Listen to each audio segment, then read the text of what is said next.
I'm pleased to be on the floor today with my colleagues, both the senator from Iowa behind me and the senator from California, because I want to thank them publicly for their leadership as they work to address these issues of domestic violence. They have been leaders in this arena for years, and I appreciate that. I am pleased to have worked with them on this framework that has been discussed by both senators, and to acknowledge the work of Senator Durbin as part of this initiative as well. I think as both of them have spoken, it is recognized that this is a matter of urgency. This is a matter that all of us, on a bipartisan basis, domestic violence, unfortunately, knows no political bounds, and our response to those who are truly among the most vulnerable of us, that response should also be bipartisan. So I want to commend Senator Ernst, Senator Feinstein, Senator Durbin for their work in really coming to find common ground on this very important matter. It's been years of Permit me a negotiations. moment to interrupt you. Please. One of my great joys, Mr. Chairman, is to work on a bipartisan basis. And the senator from Alaska has been just wonderful. She is a 10 in my book. You have listened to us on this side. Our staffs have been able to work closely together. And I think thanks to you, we have a workable bipartisan product. So I just want to say thank you. I wish the Senate could be more like this all the time, but I think we made a great notch in the right track. So thank you very much. Well, thank you. And again, it takes a lot of people in it, and the years that Senator Ernst has been working this initiative on this side of the aisle is something that, again, we want to build on, and we need to build on it together. It has been years in the making. The last time we had a VAWA reauthorization was VAWA 2013. And so we are high past time to be addressing this very significant matter. No compromise is perfect. I think everyone recognizes that. But what has been developed through this framework is a proposal that will really help to prevent violence, to support our survivors, to hold perpetrators to account.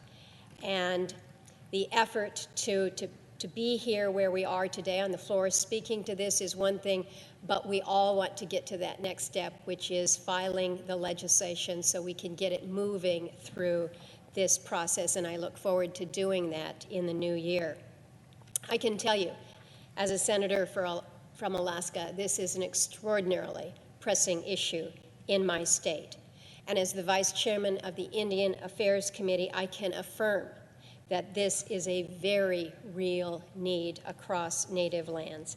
And it is the disproportionate victimization of Native people that I want to focus my comments on today.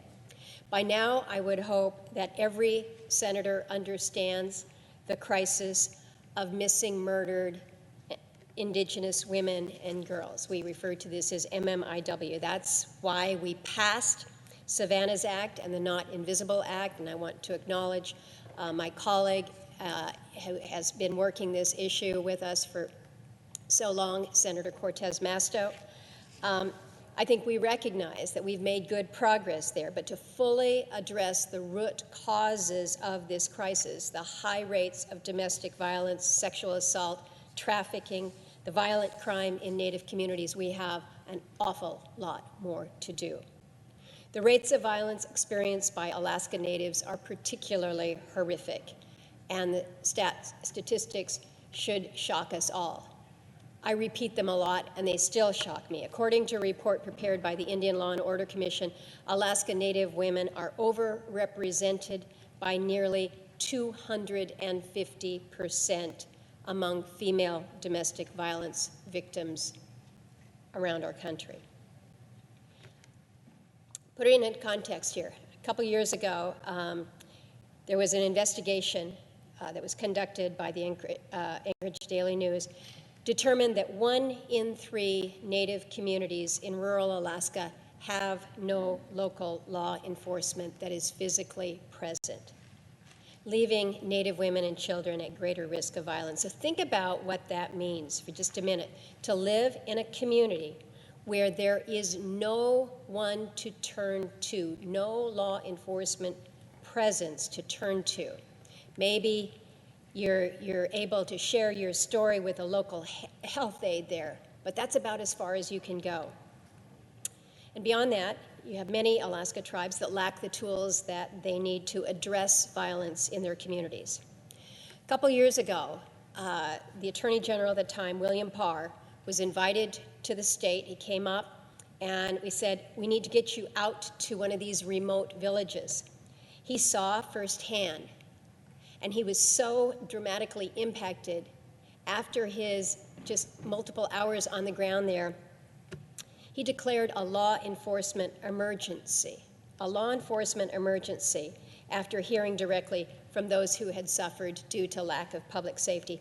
He said at the time that it was harder for him to imagine a more vulnerable population than the women and children that he saw in rural Alaska. He took that back, acted on it. His declaration was based on the fact that Alaska has the highest per capita crime rate in the country. And of course, we face a very unique geographic and jurisdictional landscape. Then comes COVID-19. Then you got a pandemic where you've got to be in your social bubbles. You have to be inside. You have to be where it's safe to be free from, away from the virus. But that safe place was not a safe place for far too many people. Last summer, rural Alaska saw 5 domestic violence homicides in 10 days. Again, these are small rural communities. 5 homicides in a matter of 10 days, domestic violence. In the 5 weeks after the state of Alaska declared a public health disaster due to the coronavirus pandemic, calls to our domestic violence shelter increased by 52%. You cannot let this go unaddressed. So we've got an opportunity here in this Congress to build on our previous work with VAWA 2013, where we've taken steps to resolve jurisdictional complexity when it imperils the safety of people. The jurisdiction issues should not deny justice. It just should not. In the 2013 reauthorization of VAWA, Congress recognized the inherent authority of tribes to prosecute and punish certain domestic violence crimes committed by non-Indians against Indian people. At the time, that was described as unprecedented. And some members of Congress and the media as well pushed a narrative that tribal governments somehow were not going to be fair, they would not safeguard the rights of non-Indian defendants. We knew that that was going to be far from the truth. And nearly 8 years later, despite all of the horror stories that were predicted, the record shows that non-Indian defendants have experienced a tribal justice system that treats them fairly and in some ways with more attention than state or federal systems. So I think now what we need to focus on, folks, we need to focus on the real horror story, and that horror story is the acts of violence being perpetrated against Native women and children. So I've set out to do that through the tribal title that will be included in this larger VAWA reauthorization once it's introduced. Chairman Schatz on the Indian Affairs Committee and I have worked on this together. We posted our text to the committee website last week. Our title closes loopholes, builds upon the success of the 2013 reauthorization, and we include specific solutions to protect Alaska Native people. The tribal title will further restore and improve the implementation of the special tribal criminal jurisdiction over non-Indians who commit violent crimes in Native communities. And it will do so by allowing tribes who exercise this special jurisdiction to charge defendants with crimes that are adjacent to domestic violence, such as the violence against children or assault on law enforcement. I think it's important to note that children were involved in 58% of all incidents of domestic violence in these VAWA 2013 cases. This was according to a report by the federal government a couple years ago, 2019. But by empowering tribal courts this way, we can help combat this major public safety issue. American Indians and Alaska Natives are the victims of rape, sexual assault, and domestic violence in numbers far out of proportion to the level these crimes are committed outside of Native communities. This is a moral imperative. It is a wrong that we must make right, and we also need to do it in a way that recognizes the unique situation that we have in the state of Alaska. You're going to hear later discussion about ANCSA. 2 days from now is the 50th anniversary of the Alaska Native Claims Settlement Act. ANCSA created a new approach to tribal land tenure that is very, very different than the lower 48 reservation system. While Alaska is home to almost 40% of the tribes in the country, we have only one Indian reservation in the state. After the Supreme Court decision in the Venati case, in which the court held that ANCSA lands are not Indian country, it became the state's duty, largely alone, to provide for public safety and justice for Alaska Natives. The tribal title that we have developed includes an Alaska solution to a complex jurisdictional situation. It includes an Alaska pilot program, which builds on previous legislation that I've introduced and will empower a limited number of Alaskan tribes to exercise special criminal jurisdiction over certain crimes that occur in villages in Alaska.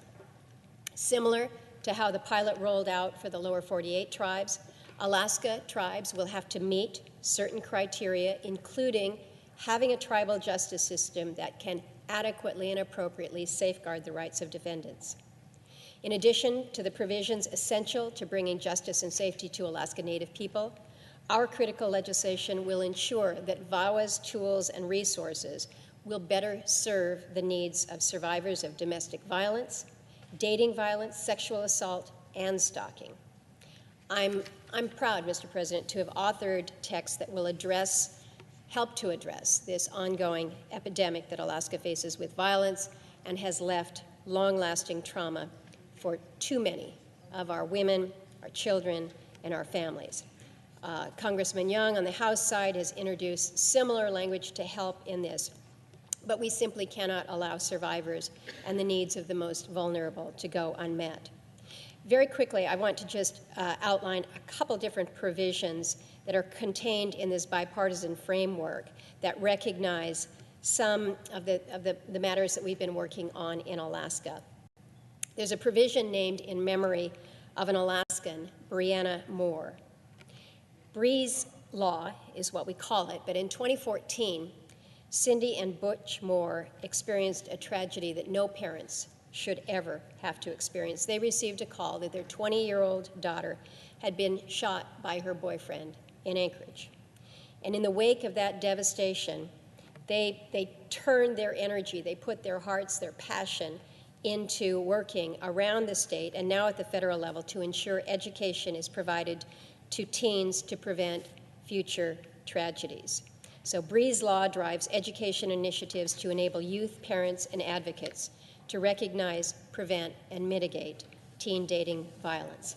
Another provision addresses support services for victims. It's difficult, we know it's difficult to access the necessary medical forensic services in Alaska. These allow for evidence collection and aid in a survivor's journey to justice. And while we have very troubling statistics on sexual assault and domestic violence, Alaskans have also been on the front lines of innovation, offering solutions. The Alaska Comprehensive Training Forensic Academy, which is a pilot program run through the University of Alaska Anchorage, is making a difference in the lives of Alaskans who have experienced interpersonal violence.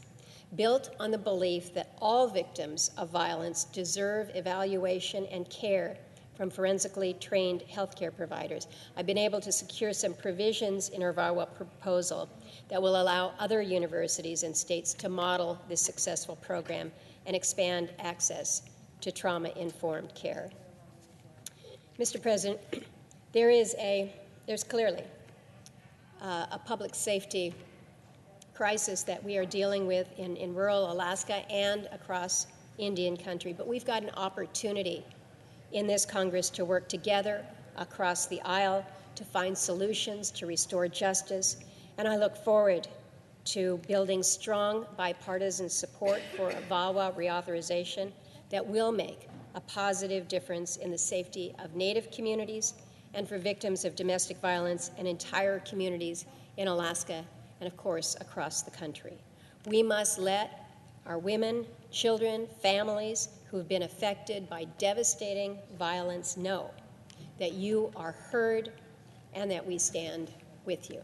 With that, Mr. President, I yield the floor. Mr. President. The senator from Illinois is recognized. Mr. President, I just want to join